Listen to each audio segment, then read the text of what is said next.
कृष्णा।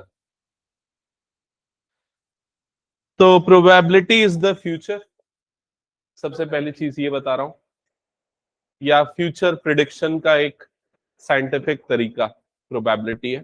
ठीक है, जो बहुत पहले से लोग करते हुए आए हैं। बारिश का अनुमान लगाना सबसे पहले स्टार्टिंग में ये होता था। ठीक है, तो पहले क्या होता था, जब स्टार्टिंग में प्रिडिक्शन स्टार्ट हुआ, चांसेस निकालना चालू किया गया, तो एक कोई मैथमेटिकल रूल प्रॉपरली बना नहीं था। तो उस समय ये देखा गया कि अगर हम किसी ट्रायल को नंबर ऑफ टाइम्स रिपीट कर रहे हैं तो उसमें किसी चीज के होने का क्या चांस है, कितने बार वो रिपीट हो रहा है। एक एग्जांपल के लिए बताता हूं, मान लो मैंने एक सिक्के को 100 बार उछाला और उसमें 70 बार हेड आया, तो हेड आने की क्या प्रोबेबिलिटी होगी। रिपीट करता हूं, मैं सिक्के को 100 बार उछाला और 70 बार हेड आया, तो हेड आने की क्या प्रोबेबिलिटी होगी। 70%, 0.7, 7/10, जो भी आप बोलोगे ये। ठीक है, लेकिन क्लास 10th के रूल के हिसाब से तो ये गलत हो गया। जो आपने क्लास 10th में प्रोबेबिलिटी पढ़ी थी उसमें हेड आने की प्रोबेबिलिटी कितनी होगी, 1/2 होगी। Favourable outcome upon all possible outcome. लेकिन जो पिछला एग्जाम्पल था वो भी सही था, वाली प्रोबेबिलिटी भी लोगों ने पढ़ी है, ये प्रोबेबिलिटी भी लोगों ने पढ़ी है। तो सबसे पहले जो 9th का सिलेबस होता था उसमें प्रोबेबिलिटी की जो अप्रोच होती थी वो एक्सपेरिमेंटल या एम्पिरिकल अप्रोच कहती थी, जो सबसे पहली अप्रोच थी। जब हम 10th क्लास में आए तो क्लासिकल अप्रोच ऑफ प्रोबेबिलिटी आई, लेकिन ये पूरी ओल्ड अप्रोचेस है। 11th और 12th की जो प्रोबेबिलिटी है वो लेटेस्ट प्रोबेबिलिटी है, जो रशियन मैथमेटिशियन कोलमोग्रोव, जिसने इस प्रोबेबिलिटी के लिए एक नया अप्रोच दिया जिसको बोलते हैं एक्सियोम्स, एक्सियोमेटिक अप्रोच। तो यहां पर हम पढ़ना चालू करते हैं एक्सियोमेटिक अप्रोच ऑफ प्रोबेबिलिटी, जिसमें उसने 3 एक्सियोम्स दिए। ठीक है, पहला एक्सियोम उसने दिया किसी भी इवेंट की प्रोबेबिलिटी 0 और 1 के बीच में होती है। दूसरा एक्सियोम उसने दिया कि सारे इवेंट्स की प्रोबेबिलिटीज का सम 1 होता है, मतलब सारे जो जितने भी आउटकम्स है उसका। और तीसरा उसने दिया कि probability of A union B जो है, probability of A plus probability of B के इक्वल होगा। जो इंटरसेक्शन वाला यूनियन वाला फॉर्मूला हम सेट थ्योरी में पढ़ते हैं, एग्जैक्टली सेम। ठीक है, तो उस प्रोबेबिलिटी को ही आज की डेट पे फॉलो किया जाता है। क्लियर। प्रोबेबिलिटी पढ़ने के पहले आपको कुछ टर्म्स पता होने चाहिए। जैसे सबसे पहला टर्म है RE, रैंडम एक्सपेरिमेंट। लिखते जाओ शॉर्ट में एकदम, रैंडम एक्सपेरिमेंट। ठीक है, रैंडम एक्सपेरिमेंट।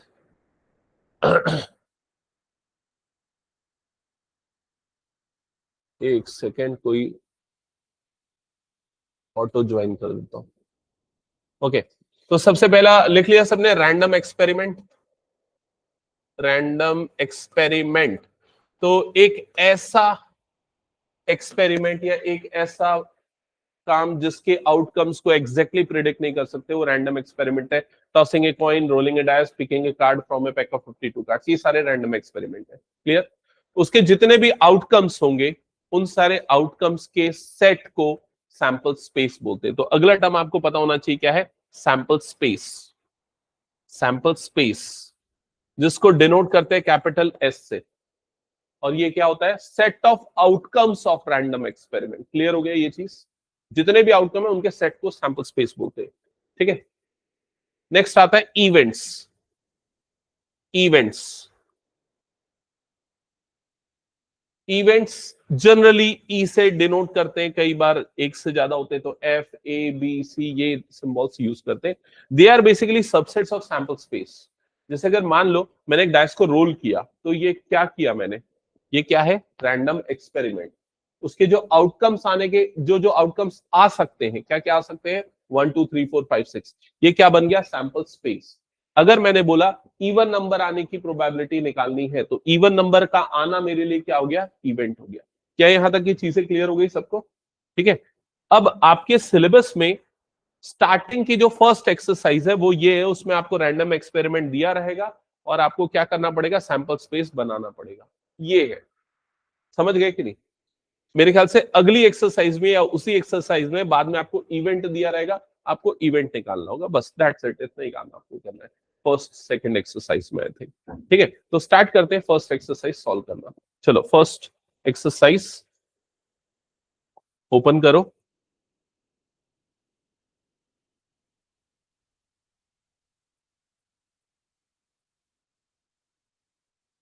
ओपन कर लिया, फर्स्ट क्वेश्चन क्या है पढ़ो एक बार।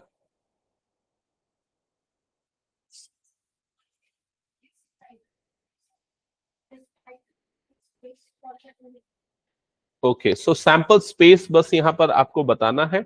और फर्स्ट क्वेश्चन जो है, फर्स्ट क्वेश्चन एक बार देखो जल्दी से क्या लिखा है।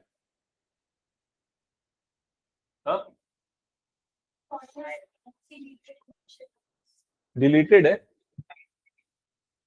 ये अच्छा वो पुरानी बुक होगी शायद, ये नई बुक है। ओके, तो हो सकता है उसमें कुछ चीज डिलीट कर दिया होगा, सैंपल स्पेस बनाना डिलीट कर दिया होगा।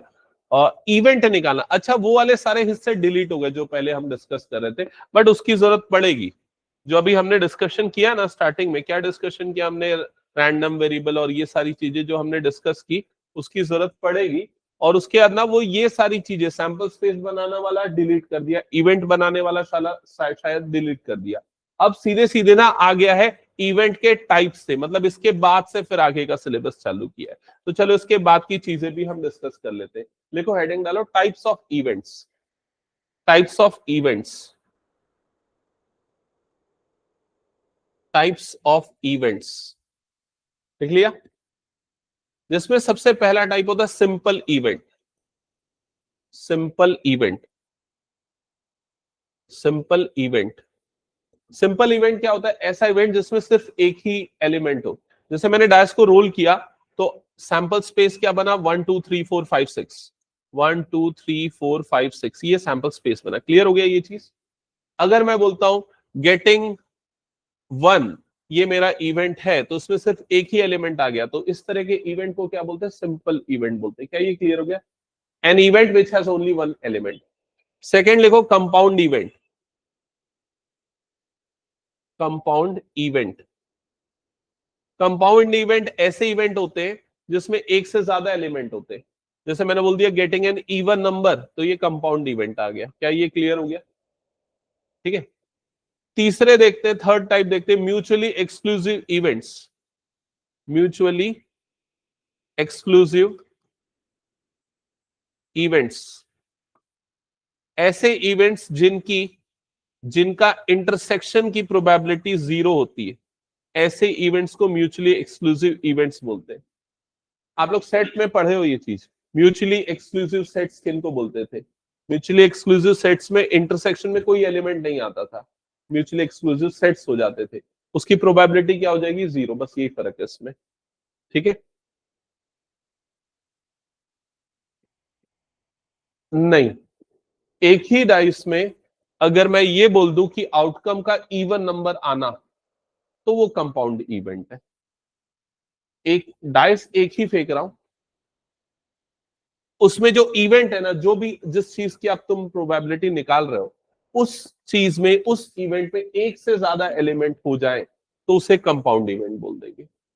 जैसे कि यहां पर 2 4 6 तीन एलिमेंट्स है, इन तीनों के आने पे इवेंट ई हो गया, ये बोला जाता है। तो ये तीनों है, मतलब इसलिए कंपाउंड। सिर्फ एक ही आएगा तो सिंपल। क्लियर हो गया ये चीज? ठीक है। म्यूचुअली एक्सक्लूसिव इवेंट्स क्या है? एक एग्जांपल, कोई एग्जांपल तुम लोग बताओ, किनको बोलेंगे? अगर मान लो मैं एक इवेंट ए डिफाइन करता हूं, इवन नंबर का आना, तो इवेंट ए के एलिमेंट क्या हो जाएंगे? 2 4 6। अगर मैं इवेंट बी डिफाइन करता हूं, ऑड नंबर का आना, तो 1 3 5, ये हो जाएगा ऑड नंबर का आना, इवेंट बी। तो इन दोनों का इंटरसेक्शन में कोई एलिमेंट नहीं आएगा, तो इस चीज की प्रोबेबिलिटी क्या हो जाएगी? 0। क्या ये क्लियर हो गया? थर्ड लिखो, एग्जॉस्टिव इवेंट्स। थर्ड हो गया। फोर्थ लिखो, exhaustive events. Exhaustive events, exhaustive events क्या होते हैं? ऐसे दो या दो से ज्यादा इवेंट्स जिनका यूनियन लेने पे पूरा सैंपल स्पेस मिल जाए। बताओ कोई एग्जांपल क्या होगा? दो या दो से ज्यादा ऐसे इवेंट्स जिनका अगर यूनियन लेंगे तो पूरा सैंपल स्पेस बन जाए। यही वाला एग्जांपल हो सकता है। एक दो से ज्यादा भी हो सकते हैं, जैसे 1 2 2 3 3 4, ये सारे। समझ में आ गया ये चीज? तो इनको एग्जॉस्टिव इवेंट्स बोलते हैं। तो लिखना है तो लिख लो, A union B union C, that is equal to S. S का मतलब क्या हो गया? Sample space. डन। सी कोई तीसरा हो सकता है ना, सेट, तीसरा इवेंट। दो या दो से ज्यादा जो भी इवेंट्स जिनका यूनियन लेने पे सैंपल स्पेस बने, they are called exhaustive events. हटा दो मैं इसको। ओके, नेक्स्ट लिखते हैं, ए और बी, ए और बी, ओ आर वाला और। तो सेट थ्योरी और इसमें काफी कुछ रिलेशन है। तो याद करो सेट थ्योरी में और का मतलब क्या होता था? यूनियन। तो इसका मतलब हो जाएगा ए यूनियन बी। क्या ये क्लियर हो गया? अगर इस चीज को वेन डायग्राम में शो किया जाए तो वेन डायग्राम में कौन सा रीजन हो जाएगा जो ए और बी दोनों के अंदर आ रहा है, मतलब कि ये वाला पूरा। तो ये पूरा का पूरा हो जाएगा ए यूनियन बी। क्या ये क्लियर हो गया? ये भले ही छोटी सी सिंपल सी चीज लग रही है, लेकिन धीरे धीरे कॉम्प्लिकेटेड होते जाएगी, क्योंकि मैं एकदम बेसिक से बता रहा हूं, सुनते जाना।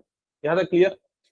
ए and B, A and B मतलब क्या होता है? A intersection B. A intersection B कौन सा रीजन होता है? जो ए और बी दोनों के अंदर में आता, मतलब ये वाला। ये वाला क्या हो गया? A intersection B. ठीक है, प्रोबेबिलिटी लगेगी तो यहां पर प्रोबेबिलिटी आ जाएगी, कोई फर्क नहीं पड़ेगा उसमें। क्या ये क्लियर हो गया? नेक्स्ट, ए डैश, या जिसको हम नॉट ए बोलते हैं, या जिसको ए बार से भी रिप्रेजेंट करते हैं, या कई जगह ए ऊपर में सी बना देते हैं। सी का मतलब कॉम्प्लीमेंट होता है। ठीक है, तो कॉम्प्लीमेंट मतलब कैसे निकलता है? अगर मान लो ये पूरा सैंपल स्पेस है, ये ए है, तो ए का कॉम्प्लीमेंट का मतलब क्या हो गया? ए के बाहर वाला, ये वाला इवेंट। क्या ये समझ में आ गया सभी को? डन। फिर उसके बाद एक ज्वाइंट प्रोबेबिलिटी का फॉर्मूला है जो इन सबसे रिलेटेड है। वो क्या है? Probability of A union B is equal to probability of A plus probability of B minus probability of A intersection B. ये फॉर्मूला सेट थ्योरी में इस पे बेस्ड क्वेश्चन आते थे, न्यूमेरिकल आते थे, याद होगा आप लोगों को। ठीक है, उसमें एन होता था, यहां पर पी आ गया और कोई फर्क नहीं हुआ। ठीक है, डन।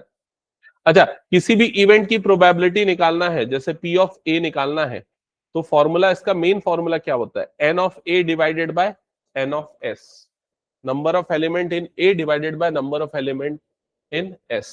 क्या ये क्लियर हो गया? एस का मतलब सैंपल स्पेस में कितने एलिमेंट्स है। डन। अच्छा, नेक्स्ट ये बताओ, प्रोबेबिलिटी ऑफ ए डैश का फॉर्मूला क्या होगा? Probability of A dash 1 minus probability of A. क्या ये क्लियर हो गया? ठीक है, नेक्स्ट, अगर मान लो कोई दो इवेंट्स म्यूचुअली एक्सक्लूसिव इवेंट्स है, अब पूछना चालू कर रहा हूं, म्यूचुअली एक्सक्लूसिव इवेंट्स, अगर कोई दो इवेंट्स म्यूचुअली एक्सक्लूसिव इवेंट्स है तो क्या होता है? उनकी प्रोबेबिलिटी क्या होती है? 0। तो म्यूचुअली एक्सक्लूसिव इवेंट्स के लिए ए इंटरसेक्शन बी की प्रोबेबिलिटी क्या हो जाती है? 0। मतलब probability of A union B is equal to क्या हो जाएगा? Probability of A plus probability of B. क्या ये क्लियर हो गया? ये हमेशा नहीं होगा, ये कब होगा? जब इवेंट्स कैसे हैं? म्यूचुअली एक्सक्लूसिव इवेंट्स है। डन, यहां तक हो गया? हटा दो इसको मैं। नेक्स्ट लिखो, probability of A but not B. Probability of A but not be, इस चीज को सिंबॉलिकली कैसे लिखोगे, वेन डायग्राम में कैसे शो करोगे, बताओ। और ए माइनस बी, और इसको अलग अलग तरीके से देखो, सारे बच्चे कैसे लिखते? ए माइनस बी, ये तरीका, लेकिन ये बहुत कम यूज होता है। ठीक है, ज्यादातर ये वाला, इसमें ये तरीका यूज करोगे, ए इंटरसेक्शन बी डैश। ठीक है, ए बट नॉट बी, मतलब ए के अंदर आना चाहिए लेकिन बी के अंदर नहीं आना चाहिए। समझ में आ गया ये चीज? वेन डायग्राम में ये कैसे रिप्रेजेंट होगा? वेन डायग्राम में कैसे रिप्रेजेंट होगा? ये ए हो गया, ये बी हो गया, तो ये वाला पार्ट आएगा, ये वाला पार्ट आएगा, और कौन सा पार्ट नहीं आएगा? ये वाला कॉमन वाला पार्ट उसके अंदर नहीं आएगा। समझ में आई ये चीज? तो उसको निकालने के लिए फॉर्मूला यहीं से बनेगा। देखो फॉर्मूला इसका क्या हो जाएगा? फॉर्मूला बनेगा probability of A minus probability of A intersection B. सब चीजें पता होनी चाहिए, कभी भी कोई भी तरीका हम यहाँ पर यूज कर सकते हैं। आपको सारी चीजें दिमाग में मैप हो जानी चाहिए कि इसका मतलब ये होता है, इसका मतलब ये होता है, इसका मतलब ये होता है, वेन डायग्राम में ऐसा दिखता है। क्लियर हो गया सबको ये चीज?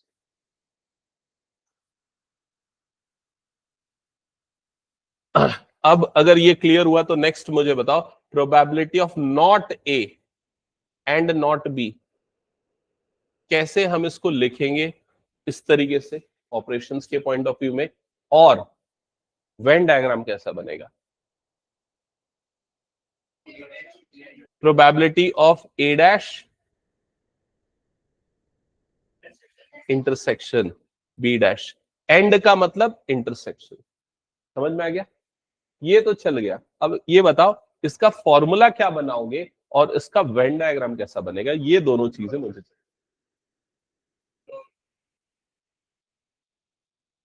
u माइनस ए, और यहां u नहीं होता, यहां पर 1 होगा, है ना? वो यूनिवर्सल की जगह वो आएगा। देखो इसको समझ लो, इसको लिखने के दो तीन तरीके समझो। पहला तो डी मॉर्गन्स लॉ याद करो, सेट थ्योरी में आता था। डी मॉर्गन्स लॉ क्या बोलता है? अगर इंडिविजुअल कॉम्प्लीमेंट है, बीच में इंटरसेक्शन है, तो डी मॉर्गन्स लॉ क्या बोलता है कि पूरे का बना दो कॉम्प्लीमेंट और बीच में इंटरसेक्शन की जगह पे क्या लगा दो? यूनियन। समझ में आया ये चीज? फिर उसके बाद नॉट वाला, जो अभी हमने देखा ना, किसी भी नॉट की प्रोबेबिलिटी निकालनी होती तो क्या करते हैं? 1 माइनस प्रोबेबिलिटी ऑफ जो भी इवेंट है, मतलब 1 माइनस प्रोबेबिलिटी ऑफ क्या आ जाएगा? ये ए यूनियन बी। क्या ये क्लियर हो गया? बताओ जल्दी।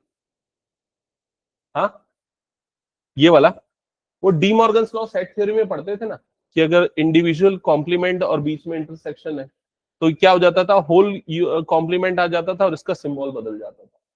अरे वो सेट थ्योरी में कई सारी प्रॉपर्टीज थी कॉम्प्लीमेंट्स की और यूनियन इंटरसेक्शन की, जिसमें एक प्रॉपर्टी ये वाली थी, वही प्रॉपर्टी लगी है। और थर्ड स्टेप में क्या किया? 1 माइनस ए कर दिया। अब बताओ वेन डायग्राम में ये कैसा बनेगा? ये हो गया मान लो ए, ये हो गया मान लो बी। हाँ, दोनों सर्कल को छोड़ के पूरा का पूरा बाहर वाला, ये वाला पूरा। समझ में आ गया सबको? ये डन। और क्या बन सकता है? और क्या क्वेश्चन हो सकता है इसमें? प्रोबेबिलिटी ऑफ नॉट ए और नॉट बी, बताओ क्या होगा? नॉट ए और नॉट बी, और मतलब इंग्लिश वाला ओ आर वाला और। प्रोबेबिलिटी ऑफ नॉट ए और नॉट बी,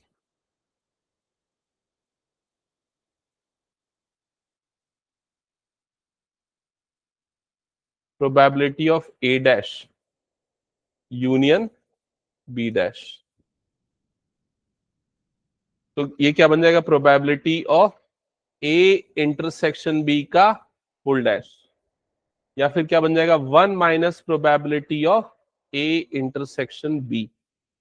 तो ये कौन सा रीजन आएगा? बीच का छोटा सा छोड़ दो, बाकी पूरा का पूरा। समझ में आ गया ना ये चीज? ये वाले पोर्शन कौन सा होता है? ये बीच वाला पोर्शन ये वाला है ना, इसको छोड़ के बाकी पूरा, इसको छोड़ के बाकी पूरा बाहर वाला। क्लियर हो गया ये चीज? डन। हाँ, अब मैं कुछ वर्ड्स बोल रहा हूं, तुम लोग बताना उससे क्या बनेगा। प्रोबेबिलिटी ऑफ आइदर ए और B,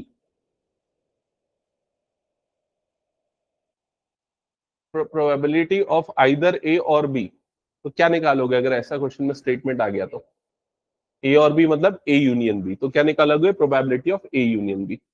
probability of neither A nor B, क्या निकालोगे?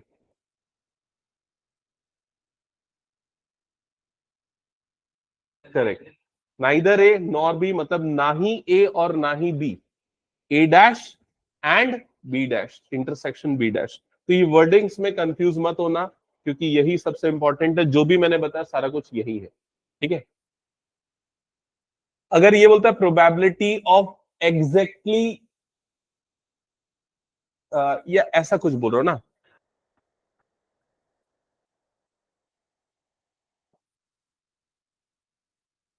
मान लो ए और बी दो इवेंट्स है, क्वेश्चन में बोलता है probability of happening of exactly one events, मतलब ए और बी दो अलग अलग इवेंट्स है, और क्वेश्चन में ये बोलता है कि एग्जैक्टली एक इवेंट के होने की प्रोबेबिलिटी निकालो। जैसे एक एग्जांपल के लिए, मान लो ए एक पर्सन है जो इंटरव्यू में अपीयर हो रहा है, और उसके इंटरव्यू में पास होने की प्रोबेबिलिटी ऑफ ए है, ठीक है? बी भी उस इंटरव्यू में अपीयर हो रहा है, उसके पास होने की प्रोबेबिलिटी ऑफ बी है।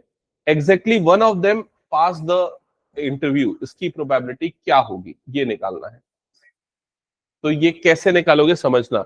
इसके लिए आप ये वाली प्रोबेबिलिटी निकालोगे, the probability that only A pass the exams, plus probability of ये वाला पार्ट, मतलब only B pass the exams.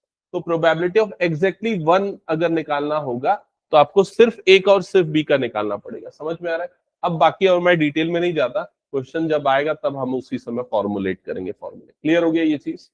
एक ज्वाइंट प्रोबेबिलिटी का फॉर्मूला हमने लिखा है, याद रखना है इसको, ये सबसे ज्यादा यूज होता है। Done.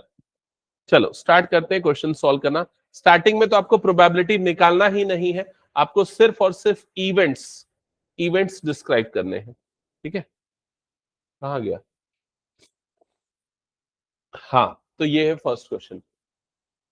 A die is rolled, that is random experiment. ठीक है, फिर क्या लिखा है? तो इवेंट ई, जल्दी कॉपी में लिखते जाओ, कॉपी में लिखते जाना है। सैंपल स्पेस नहीं बनाओगे चलेगा, लेकिन क्या आएगा पता है ना? क्या आएगा सैंपल स्पेस? दृष्टि क्या आएगा sample space? Dice rolled, dice को फेंका गया, तो क्या सारे पॉसिबल आउटकम क्या आएंगे? 1 2 3 4 5 6। तो सैंपल स्पेस क्या आ जाएगा? 1 2 3 4 5 6। दृष्टि क्लियर नहीं हुआ क्या? जल्दी बोलो। नहीं, वो अलग चीज है। डाइस को फेंकने पे जो सारे पॉसिबल आउटकम है that is sample space. Done. फिर उसके बाद क्या बोल रहा है? E be the event. E एक इवेंट है जिसमें क्या बोला? Dice shows 4। तो इवेंट ई के एलिमेंट क्या होंगे? इवेंट ई के एलिमेंट क्या होंगे? Only one, that is 4। क्या ये क्लियर हो गया? इवेंट एफ क्या है? इवेंट एफ क्या है? Die shows even number. तो इवेंट एफ के एलिमेंट क्या होंगे? 2 4 6। क्या ये क्लियर हो गया? जल्दी बताओ। ये सिंपल इवेंट है, ये कौन सा इवेंट है? कंपाउंड इवेंट है। ठीक है, अब क्या हो रहा है? R E and F mutually exclusive? Yes और नो? नो, बिकॉज यहां जब तुम ई इंटरसेक्शन एफ निकालोगे तो ई इंटरसेक्शन एफ में क्या आ जाएगा? 4 आ जाएगा। क्या ये क्लियर हो गया? अब इसके बाद probability of E intersection F जब निकालने जाओगे, 1 मिनट यहां थोड़ा ध्यान से सुनना, वे ऑफ राइटिंग क्लियर होना चाहिए। अभी हमने प्रोबेबिलिटी नहीं निकाली है, अभी हमने क्या निकाला? इवेंट निकाला है। जब प्रोबेबिलिटी निकालेंगे इस इवेंट की, तो उसको लिखेंगे कैसे? उसको लिखेंगे n of E intersection F divided by क्या आ जाएगा? N of S. समझ में आया क्या ये क्या लिख रहा हूं मैं? नंबर ऑफ एन का मतलब नंबर ऑफ एलिमेंट जो इस सेट के अंदर है, जो कि कितना है? इस सेट के अंदर कितने एलिमेंट है? 1 divided by n of S. S मतलब सैंपल स्पेस में कितने? That is 6। तो उसकी प्रोबेबिलिटी कितनी आ गई? 1/6। क्या ये 0 आई? नहीं। 0 आती तो क्या हो जाता? Mutually exclusive events. दृष्टि क्लियर? म्यूचुअली एक्सक्लूसिव के लिए 0 होती प्रोबेबिलिटी। ठीक है, नेक्स्ट क्वेश्चन पे आते हैं। चलो जल्दी से अब ये क्वेश्चन पूरा बनाओ, और अगर कुछ समझ में नहीं आता तो पूछो।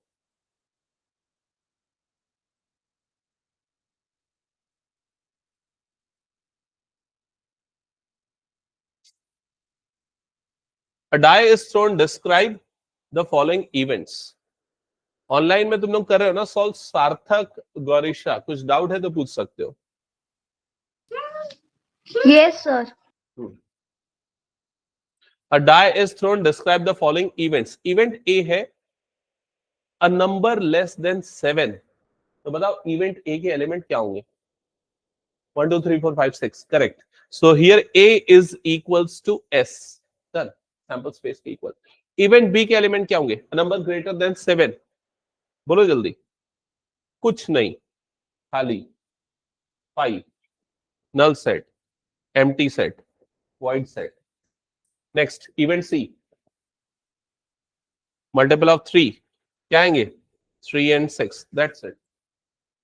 Event D, number less than 4 क्या आएंगे? 1 2 3। Event E, even number greater than 4 क्या आएगा? Only 6।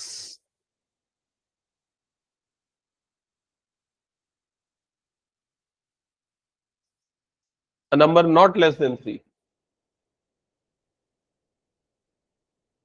a number not less than 3 क्या बोल रहे हो? 3 4 5 6, नॉट लेस देन 3, 3 से छोटा नहीं होना चाहिए ये बोल रहा है ना, मतलब 3 या 3 से बड़ा। तो यहां पर क्या आ जाएगा? 3 4 5 6। क्या ये क्लियर हो गया? लिख लिया सबने अपनी कॉपी में ये सब? क्योंकि अब मैं पूछने वाला आगे की चीज है। देखो क्या बोल रहा है, ए यूनियन बी। तो ए यूनियन बी क्या होगा? ए क्या था देख लो, 1 2 3 4 5 6। बी क्या था? Null set. यूनियन लोगे मिलाओगे तो क्या बनेगा? एस बनेगा ना भाई, कैसे बनेगा? ए यूनियन बी, ए बनेगा या एस बनेगा, जो भी बोलो, लेकिन ये होगा। क्या ये क्लियर? ए इंटरसेक्शन बी क्या होगा, सेकंड वाले पार्ट का आंसर क्या होगा, 5, null set. Clear. B union C क्या होगा, बी यूनियन से, तो ये हाँ 3 6 या सीधे सीधे सी के बराबर आ जाएगा। डन। ई इंटरसेक्शन एफ, ई इंटरसेक्शन एफ हो जाएगा 6। डी इंटरसेक्शन ई, डी और ई में कॉमन क्या है, कुछ भी नहीं है, तो क्या आ जाएगा 5, नल सेट। डन। ए माइनस सी, ए मतलब पूरा 1 से 6 था, उसमें से सी को माइनस कर दो, इसको कर दो, तो क्या बच जाएगा 1 2 4 5। और वैसे डी माइनस सी। चलो ये बताओ मुझे, एफ डैश बताओ पहले, एफ डैश क्या होगा, ओनली 1 2, तो यहां आ जाएगा ओनली 1 2। अच्छा फिर उसके बाद उसके पहले वाला बताओ, ये आ जाएगा नल सेट। सबको क्लियर हो गया ये, हटा दो ये क्वेश्चन। चलो नेक्स्ट, जल्दी करो। ये एक्चुअली पहले इवेंट्स जो होते हैं ना, वो एक्चुअल में सेट ही होते हैं, वो सैंपल स्पेस के सबसेट होते हैं। तो हमें इवेंट्स पे ऑपरेशन पता होना चाहिए, तब हम उसकी प्रोबेबिलिटी निकाल सकते हैं। तो जो एक्सियोमेटिक अप्रोच है ना, इसमें ये सारे एक्सियोम्स जो लगते हैं ना, वो सेट थ्योरी पे ही लगते हैं, इसलिए पहले वो पढ़ते हैं हम लोग पहले फेज में। फिर सेकेंड फेज में प्रोबेबिलिटी पढ़ते हैं, फिर ज्वाइंट प्रोबेबिलिटी पढ़ते हैं, फिर उसके बाद ये 11th यही खत्म हो जाता है। 12th में फिर कंडीशनल प्रोबेबिलिटी और बाकी सब आता है। ठीक है, चलो इसको पढ़ो थर्ड।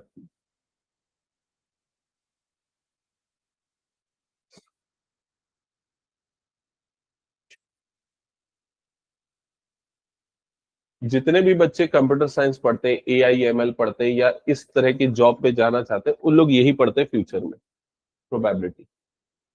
जितना भी AI मॉडल है वो प्रोबेबिलिस्टिक मॉडल है।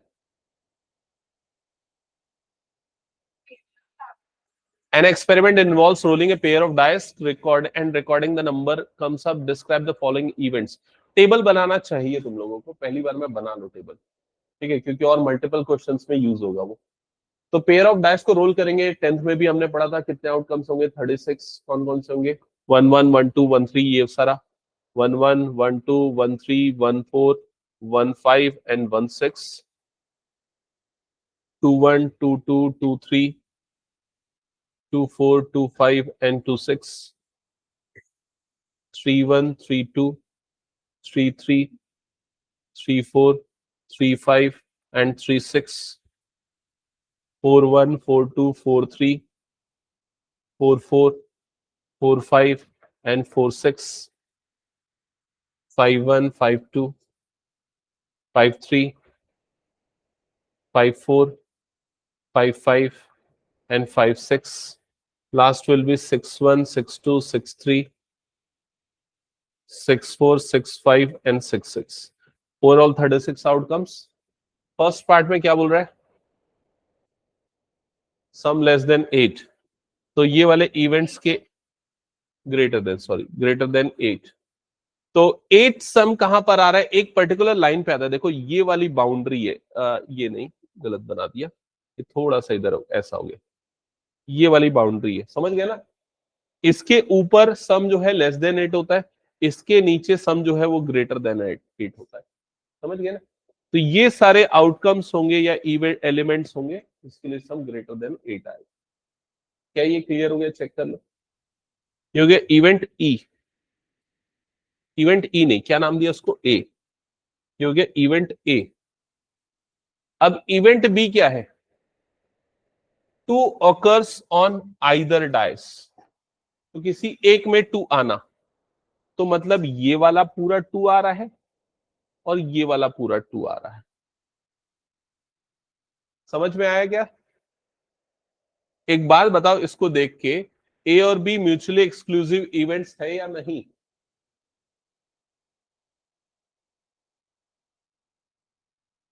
और बाकी लोग क्या बोलते हैं, वैष्णवी, दृष्टि, शशांक, ए और बी म्यूचुअली एक्सक्लूसिव इवेंट्स है या नहीं।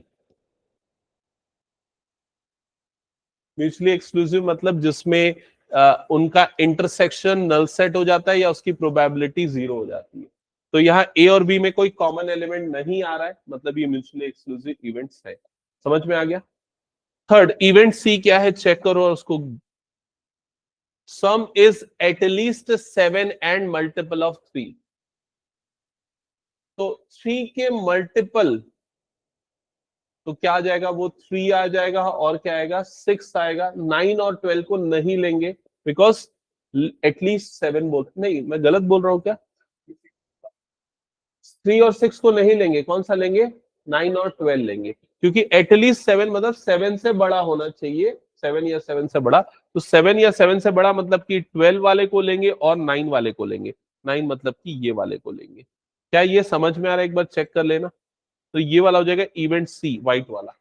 डन? नहीं है समझ में? देखो बोल रहा है इसमें कि जो सम है वो कम से कम 7 होना चाहिए और मल्टीपल होना चाहिए 3 का। तो 7 से बड़ा 3 का मल्टीपल कौन सा होता है? पहला होता है 9 और अगला होता है 12।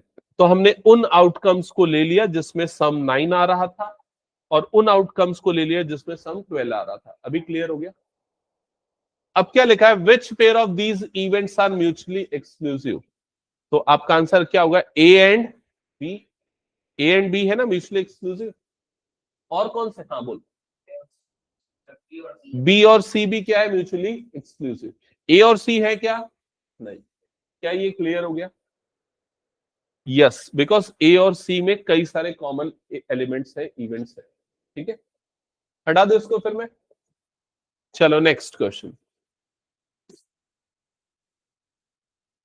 अच्छा, एक बहुत कॉमन सा क्वेश्चन जो मैं हर बार बोलता हूँ, प्रोबेबिलिटी में 3 एक्सपेरिमेंट बहुत कॉमनली पूछे जाते हैं। एक तो डायस को रोल करना, एक बार रोल करेंगे कितने आउटकम? 2 बार, 3 बार, 216। एक बार रोल करने पे 6, दो बार करने पे 6 स्क्वायर, 3 बार रोल करने पे 6 क्यूब, 4 बार रोल करने पे 6 की पावर 4। इतने पॉसिबल आउटकम। दूसरा, क्वाइन को टॉस करना, एक बार करने पे 2, 2 बार करने पे 2 स्क्वायर मतलब 4 और 3 बार करने पे 2 क्यूब और 4 बार करने पे 2 रेज टू पावर 4। समझ में आया? मतलब एक बार अगर कोई काम करने में जो आउटकम आ रहे हैं, नंबर ऑफ आउटकम्स जो n है, अगर उसको हम बार बार रिपीट करें, 8 टाइम्स रिपीट करें, तो आउटकम क्या हो जाएगा? n to the power r। ये फॉर्मूला पूछ सकता है कहीं ना कहीं, ध्यान से समझना। क्या ये क्लियर हो गया? n to the power r क्या हो गया? एक रैंडम एक्सपेरिमेंट के टोटल पॉसिबल आउटकम्स, जहां n एक बार करने पे है और r कितने बार रिपीट कर रहे हैं। डन? अब क्वेश्चन को पढ़ो ध्यान से। अच्छा, पहली लाइन में एक कंफ्यूजन दोबारा आ सकता है बच्चों को, क्या? कि 3 कॉइन को एक बार टॉस करना, एक कॉइन को 3 बार टॉस करना, क्या ये दोनों अलग आउटकम्स देंगे या सेम आउटकम्स देंगे?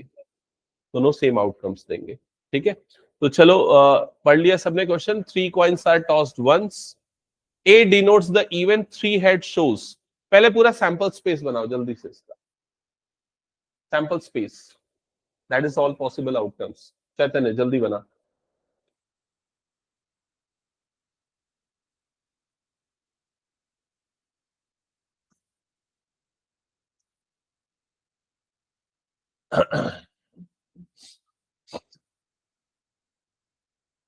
सैंपल स्पेस, दृष्टि इधर ध्यान से सुनो। सैंपल स्पेस कैसा बनेगा? अगर 3 कॉइन को टॉस कर रहे हैं तो हो सकता है तीनों में हेड आए। समझ में आ रहा है? तो देखो, पहला आउटकम होगा पहले में भी हेड, दूसरे में भी हेड, तीसरे में भी हेड। क्या ये चीज क्लियर हो गया? पहला आउटकम। दूसरा आउटकम हो सकता है कि पहले 2 में हेड आया और तीसरे में टेल आया। क्या ये समझ में आ गया? अब अगला पैटर्न समझना, और ये पैटर्न हमेशा फॉलो करना आगे आने वाले 2 सालों के लिए, मतलब 12th में भी। ठीक है, अब क्या करोगे? जैसे मैंने पहले 3 हेड बनाया, फिर मैंने 2 हेड बनाया। अब 2 हेड का अलग अलग कॉम्बिनेशन कैसे करना है? ये टेल को बीच में कर दो, तो क्या हो जाएगा? HTH। क्लियर हो गया ये चीज? अब ये टेल को किनारे कर दो, मतलब टेल हेड हेड। क्या ये पैटर्न समझ में आया? बताओ जल्दी। ठीक है, अब 3 हेड, 2 हेड वाले सारे खत्म हो गए। अब क्या बनेगा? एक हेड वाला बनेगा। एक हेड वाला कैसे बनेगा? तो टेल टेल और हेड कर दो, टेल हेड और टेल कर दो, हेड टेल और टेल कर दो। ये 3 तरीके से बन सकता है। पहले हेड को आखिरी, फिर हेड को बीच में, फिर हेड को पहले। समझ गए?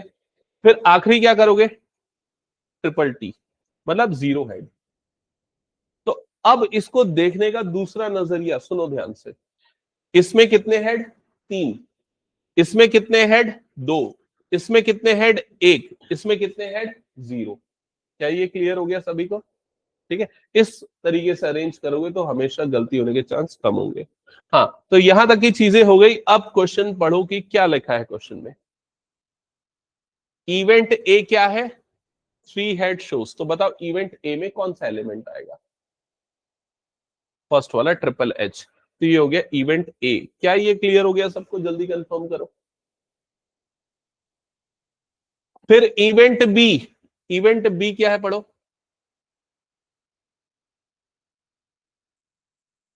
कौन सा आएगा पूरा का पूरा? ये वाला, ये हो गया इवेंट बी। ये क्लियर हो गया सबको? फिर इवेंट सी क्या है पढ़ो। 3 टेल्स शो, इवेंट सी। तो ये हो गया इवेंट सी। क्या ये क्लियर हो गया? इसको अलग अलग से लिखना चाहिए लेकिन अभी मैं ऐसे ही कर दे रहा हूं, ठीक है। इवेंट डी क्या है? A head shows on first coin. हाँ बताओ, इवेंट इवेंट डी में कौन कौन से एलिमेंट्स आएंगे बताओ। पहला वाला आएगा, पहला वाला आएगा, दूसरा वाला आएगा क्या? यस। कैसे डिसाइड हो रहा है? पहले क्वाइन पे हेड आना चाहिए। तो जहां जहां पहले नंबर पे हेड है उसको उसको काउंट कर लो। ये 1 2 3 ये आएंगे, ये नहीं आएगा, ये नहीं आएगा, ये नहीं आएगा और ये वाला आएगा। समझ में आई ये चीज? तो कौन कौन सा आएंगे? एक तो ट्रिपल एच आएगा, एक क्या आएगा? डबल एच टी आएगा, एक एच टी एच आएगा और आखिरी क्या आ जाएगा? एच टी टी आएगा। क्या ये क्लियर हो गया? कंफर्म कर दो। ठीक है, अब क्वेश्चन में क्या पूछ रहा है पढ़ो। Which of the following events are mutually exclusive?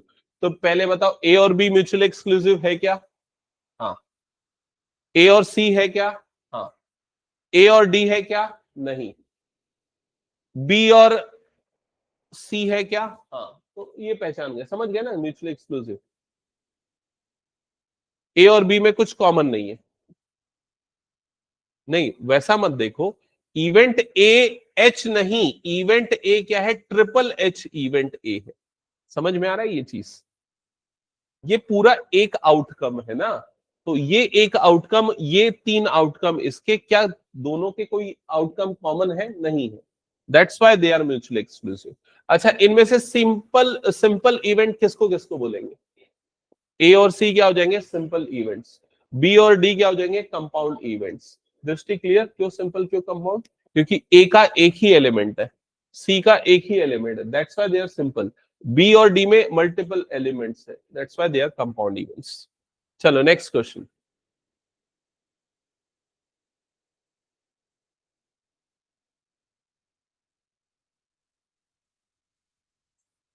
ये कर लोगे यार, छोड़ो इसको, हटा दो, स्किप करो। चलो next. 2 dice are thrown, sample space ध्यान रखना, बना के रखा था ना। 36 आउटकम्स, हाँ बनाया था ना,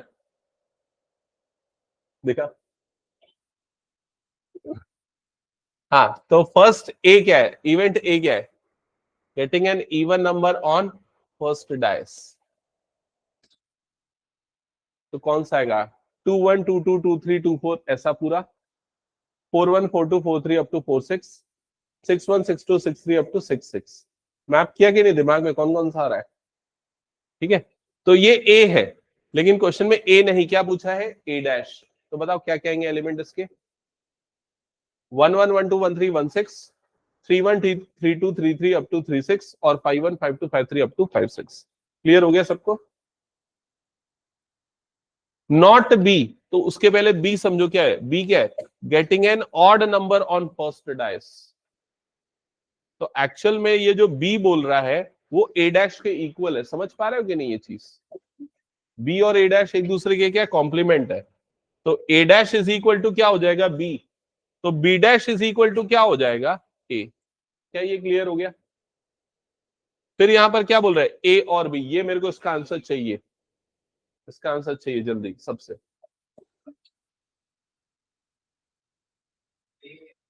ए और बी, चलो जल्दी बताओ।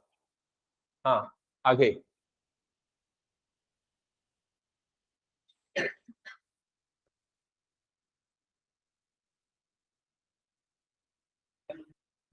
नहीं नहीं।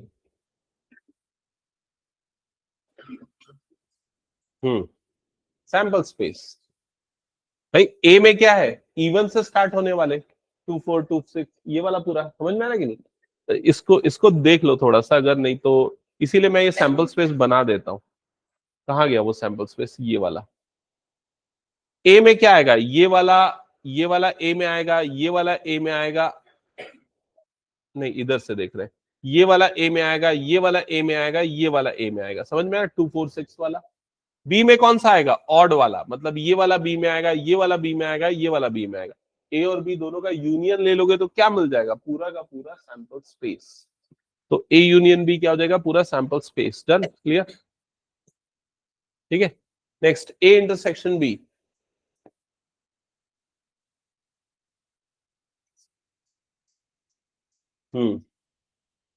Mutually exclusive. A and B मतलब ए इंटरसेक्शन बी मतलब क्या हो जाएगा, नल सेट। तो ए और बी कौन से इवेंट्स हो जाएंगे, mutually exclusive events. A but not C. C का है, हाँ सी पढ़ लो क्या है। Sum of the numbers on the dice is less than और इक्वल्स टू 5। तो वाला डायग्राम से तो आराम से बता दोगे, यहां थोड़ा सोचना पड़ेगा। यहां जैसे देखो 1 1 लोगे, सम 2 आया। 1 2 लोगे, 2 1 लोगे, 1 3 3 1, और भी कुछ आएगा, 2 2 भी आएगा ना, 2 2।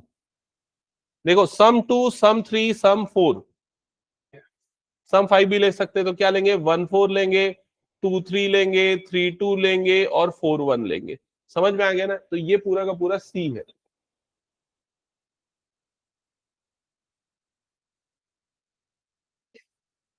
बंद करना है फैन। ए बट नॉट सी। क्या बोल रहे हो? 5 से जिसका ज्यादा है उसको, नहीं उसको नहीं लेना है, ये लिखा है ना इसमें, लेस देन और इक्वल टू 5। ठीक है, डन, यहां तक क्लियर हुआ? हाँ, अब इसमें क्या लेना है, ए बट नॉट सी, मतलब ए के अंदर आना चाहिए लेकिन सी के अंदर नहीं आना चाहिए। तो ए के अंदर आने वाले कौन कौन से एलिमेंट है, याद है ना, जो इवन नंबर से स्टार्ट हो रहे, 2 1 2 2 2 3 up to 2 6, 3 1 sorry 4 1 4 2 4 2 up to 4 6 और 6 वाले, उसमें से उनको हटा दो जो सी के अंदर आ रहे हैं। तो कौन कौन से एलिमेंट हटेंगे, एक तो सिर्फ ये वाला हटेगा, 2 2 हटेगा, और कौन सा हटेगा, 2 1 भी हटेगा, और कौन सा हट जाएगा, 2 3 हट जाएगा, और कौन सा हट जाएगा, 4 1 हट जाएगा। तो ए के अंदर से ये वाले एलिमेंट्स को हटा दो, जो बचा वो क्या हो जाएगा, ए बट नॉट सी हो जाएगा। ए बट नॉट सी का मतलब क्या होता है, ए माइनस सी। याद करो स्टार्टिंग में, इसलिए मैंने ये सारी चीजें बताई थी, याद आया कि नहीं? ए बट नॉट सी या ए माइनस सी। हाँ, सी का पूरा माइनस करेंगे, लेकिन ए के अंदर ये तो होगा ही नहीं, क्योंकि ए में तो वो नंबर आएंगे जिसका पहला नंबर क्या है, इवन है। दैट्स वाई इसको इसको हटाने का सेंस ही नहीं बनता है ना। तो वही हटेंगे जो कि इवन नंबर से स्टार्ट हो रहे हैं। क्या ये क्लियर हो गया? हाँ। नेक्स्ट बताओ, बताओ बी और सी। तो बी क्या था, याद है ना, जो इवन से स्टार्ट होता था, और सॉरी ऑड से स्टार्ट होता था। और सी कौन सा है, तो सी तो आपको सामने दिख रहा है। तो बी पूरा का पूरा तो आएगा, और उसमें कुछ एडिशनल एलिमेंट्स ऐड हो जाएंगे। वो कौन कौन से होंगे, जिनको अभी मैंने यहां पर काटा है ना, वो वाले उसमें और आ जाएंगे। समझ में आ रहा है क्या, ये आ रहा है कि नहीं? हाँ, ये लिखना पड़ेगा। ठीक है,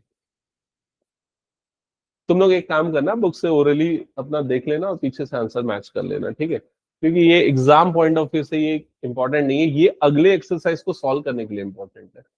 ठीक है, नेक्स्ट देखो बी एंड सी। तो बी एंड सी कर लोगे, चलो सब कर लोगे। ये वाला बताओ, लास्ट वाला। अब इसको स्मार्टली कैसे करना, देखो बी डैश क्या था, अभी यहां डिस्कस किया था, बी डैश क्या था, ए था। ए इंटरसेक्शन ए क्या बनेगा, ए। तो ये बन गया ए। इंटरसेक्शन क्या लिखा है यहां पर, सी डैश।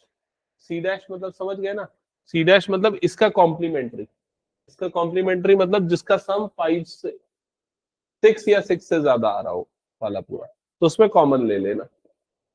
समझ गए कि नहीं ये बताओ जल्दी, स्किप कर दूं आगे बढ़ जाऊं? चलो नेक्स्ट,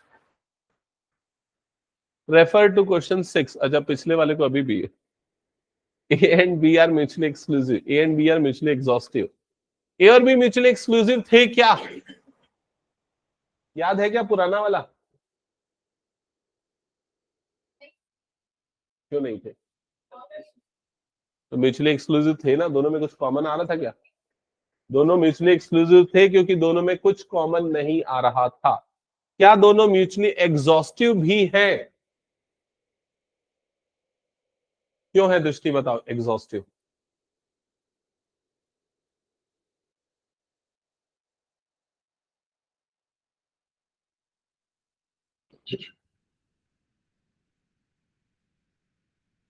ये वाले को देखो, यहां मैंने क्या बताया था, ए कौन सा है? ये वाला ए है, ये वाला ए है, ये बताया था मैंने। ये पूरा मतलब ये पूरी लाइन ए है, ये पूरी लाइन कौन सी है? बी है। समझ में आ रहा है? दोनों में कुछ कॉमन है नहीं, तो क्या हो गया? Mutually exclusive. एग्जॉस्टिव क्या होता है? जब दोनों का यूनियन लेने पे पूरा सैंपल स्पेस बन जाए। यूनियन मतलब मिला दिया, जब दोनों को मैं मिला दूंगा तो पूरा सैंपल स्पेस बनेगा ना, तो ये एग्जॉस्टिव भी होगा। तो ये जो दो इवेंट्स है म्यूचुअली एक्सक्लूसिव एंड एग्जॉस्टिव दोनों है। चलो next, A is equal to B dash, A and C are mutual, ये सब आंसर कर लोगे मेरे ख्याल से, स्किप करोगे इसको। चलो नेक्स्ट, क्या छुट्टी अभी इतने समय थोड़ी ना होता है। हाँ कितना बजा है? अच्छा हो गया क्या टाइम? क्या? ठीक है चलो फिर अगली क्लास में कंटिन्यू करेंगे। अरे ये ऐसी फालतू चीज है। एक एक मेरा स्टूडेंट है, उसकी आज मूवी रिलीज हुई तो उसको देखने के लिए बोला है, सब देखने जाना ही जाना। हाँ